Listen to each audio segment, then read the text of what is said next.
Hello everyone guys, आप सबका स्वागत है आपके चैनल फॉर यू रेसिपीज़ में। और आज मैं आपके लिए लेके आई हूँ बहुत ही सुंदर सुंदर से 3 रायते जो कि देखने में तो बहुत सुंदर है और खाने में भी बहुत ज़बरदस्त है। इनमें से कुछ रायते तो ऐसे हैं जो आपने कभी भी नहीं खाए होंगे, पहली बार आपके लिए लेके आई हूँ मैं ये रायते। बस कुछ चीज़ें होती हैं यार रायतों में, ना कोई रॉकेट साइंस या कोई बहुत बड़ी चीज़ नहीं होती है। हम छोटी छोटी सी गलतियाँ कर देते हैं रायता बनाने में, उसकी वजह से क्या होता है, जो उसका टेस्ट होता है, जो उसका स्वाद होता है, वो जो रेस्टोरेंट वाला जो स्वाद होता है ना, वो नहीं आ पाता है। तो मैं आपको बताऊंगी कि हम क्या क्या गलतियां करते हैं और क्या क्या गलतियां हमें नहीं करनी, जिससे टेस्ट बिल्कुल धांसू वाला आने वाला है। तो चलिए बिना लेट किए हुए फटाफट आ जाओ, शुरू करते हैं रेसिपी को बनाना। तो ये सबसे ज़रूरी चीज़ है कि जब भी आप दही से रायता बनाएं, मतलब दही से ही बनाएंगे और किससे बनाते हैं, तो दही को मथना बहुत ज़रूरी होता है। तो मैं यहाँ पे मथने के लिए इसको ले रही हूँ, ये मथनी, घोटनी, जो भी इसको कहते हैं। तो आपको इसको क्या कर लेना है, बिल्कुल क्रीमी सा कर लेना है। जो उसके दाने हैं वो उसके अंदर नहीं रहने चाहिए, ये कुछ इस तरीके का होना चाहिए। अब हम में से कुछ लोग क्या करते हैं, हमें आता है यार कि कौन करेगा ये सब झंझट, मिक्सी में डालो और चला दो, वो सबसे बड़ी गलती होती है। तो ये आपकी सबसे बड़ी गलती है। उससे क्या होता है, जो आपका दही होता है वो पतला हो जाता है। तो ये गलती नहीं करनी है। तो अब शुरू करते हैं पहले वाले रायते की तैयारियाँ, जो कि बहुत सुंदर लगने वाला है।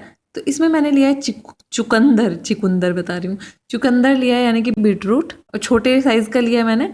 और ये बारीक वाले जो छेद होते हैं उनसे कद्दूकस कर लिया है, और उसका आधा हिस्सा मैंने दही के अंदर डाल दिया है। तो 2 से 3 चम्मच के करीब हम इसमें डाल देंगे चुकंदर, और 2 चम्मच के करीब हम इसमें डालेंगे खीरा, कसा हुआ खीरा। तो ये चीज़ें ना बहुत ज़्यादा नहीं भरनी होती हैं, ये नहीं कि ये अच्छी होती हैं खाने में तो भर दो उसको। ऐसा होना चाहिए कि आपको रायते की भी फील आनी चाहिए, वो होना चाहिए कि हाँ भाई दही भी है और बाकी चीज़ें भी हैं। तो अब हम इसमें डालने वाले हैं कोकोनट, यानी कि नारियल। या तो आप पानी वाले नारियल को घिस के डाल सकते हो, या आप ये सूखे वाला बुरादा आता है ना, नारियल का बुरादा आता है, ये 1 चम्मच डाल सकते हो इसके अंदर, इससे टेस्ट बहुत बढ़ जाता है। और अब हम ले रहे हैं इसमें पीनट्स, ये भुने हुए हैं, कच्चे नहीं हैं। तो मैंने क्या किया, इसकी थोड़ी सी कुटाई कर दी है, थोड़ा सा दरदरा सा कर दिया इसको, मूंगफली को। और इसमें 2 से ढाई चम्मच हम डाल देंगे। और अब हम इसमें डालेंगे नमक, सफ़ेद नमक, और ये डालेंगे हम 2 से ढाई चुटकी, जितना भी आपके हिसाब से, मतलब स्वाद के हिसाब से डाल देना। और एक चीज़ का ध्यान रखना कि जब मूंगफली आप इसमें डालते हो तो वो तब डालना, सबसे बाद में डालना। जैसे आपको लग रहा है ना कि अभी मुझे रायता खाना है, रायता खाने से जस्ट पहले, बिल्कुल पहले ही उसको मूंगफली को डालना, जिससे वो कुरकुरी रह सके, वरना तो मुलायम हो जाएगी, कोई फ़ायदा ही नहीं है मूंगफली डालने का। और ये मैंने इसको प्यारा सा एक डेकोरेशन दे दिया, सजा दिया, और ये और भी ज़्यादा मस्त लग रहा है। तो एक रायता हो गया बन के तैयार। चलो अब फटाफट दूसरे की तरफ कूदते हैं। और ये है बहुत ही सुंदर सा हमारा पाइनएप्पल रायता। और इसको बनाने के 2 तरीके होते हैं, तो आज मैं आपको आसान वाला तरीका बताऊँगी।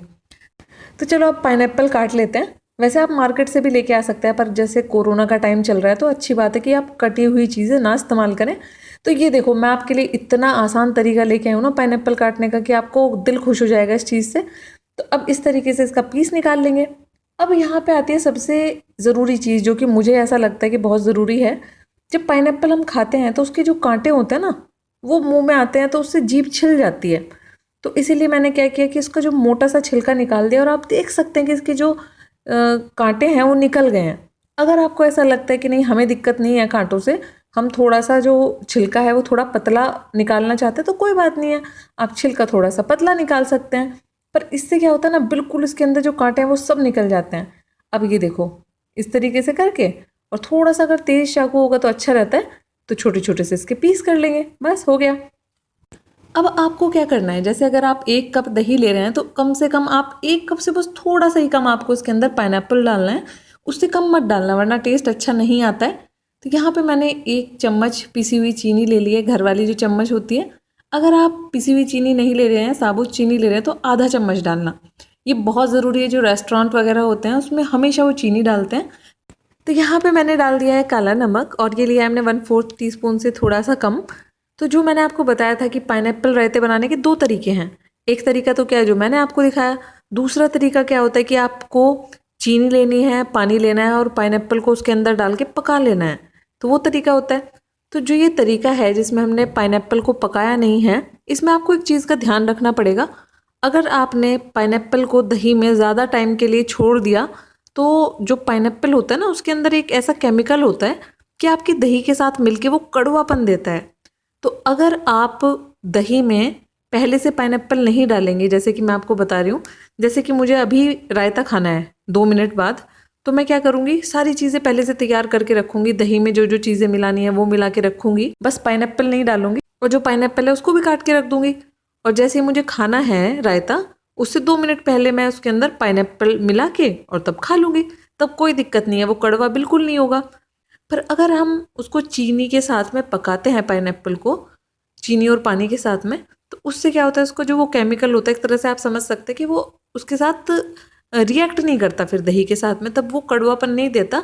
तो उस केस में हम क्या कर सकते हैं कि हम दही के साथ में पाइनएप्पल को मिला के रख सकते हैं, अगर हम चीनी में उसको पकाते हैं। तो आपका ये बहुत ही ज़्यादा टेस्टी सा रायता बन के तैयार हो गया। मुझे ये बहुत ज़्यादा पसंद है, घर में हो या रेस्टोरेंट में जाती हूँ, कभी भी हो तो मैं हमेशा इसको खाती हूँ। तो अब बनाते हैं हम तीसरे वाला रायता, और ये भी बनाना बहुत आसान है। तो इसके लिए हमें चाहिए खीरा और गाजर।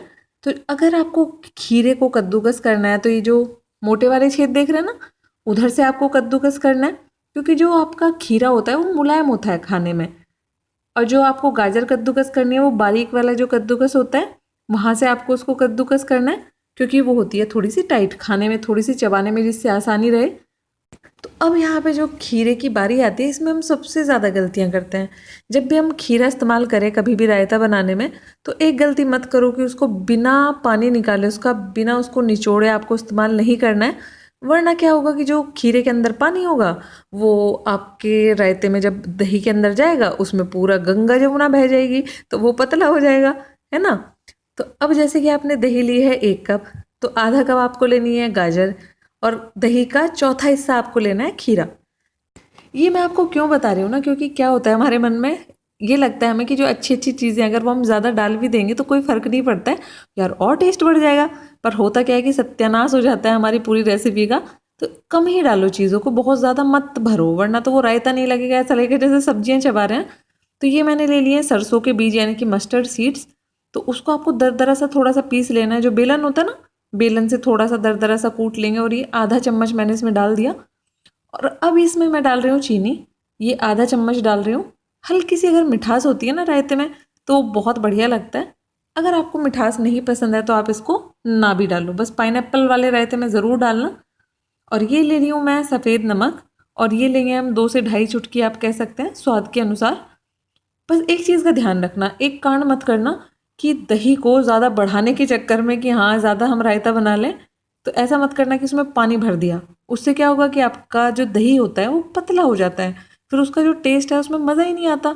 तो अभी तक मैंने इसमें जो सरसों के दाने हैं वो कितने डाले हैं, पहले हमने डाला था आधा टीस्पून, और अभी डाला है 1/4 टीस्पून। तो जो घर की चम्मच होती है उसके हिसाब से हमने इसमें पौना चम्मच सरसों के बीज जो क्रश करके, मतलब थोड़ा सा दरदरा सा पीस के डाले हैं, इतने, ठीक है। तो अब मैं इसमें डाल रही हूँ काली मिर्च, ये डालेंगे हम 1 से 1.5 चुटकी के बराबर, इससे भी बहुत बढ़िया टेस्ट आता है। और एक चीज़ का ध्यान रखना है आपको, जब भी आप दही लें, दही हमेशा आपकी बढ़िया हो, ताज़ी हो, खट्टी ना हो।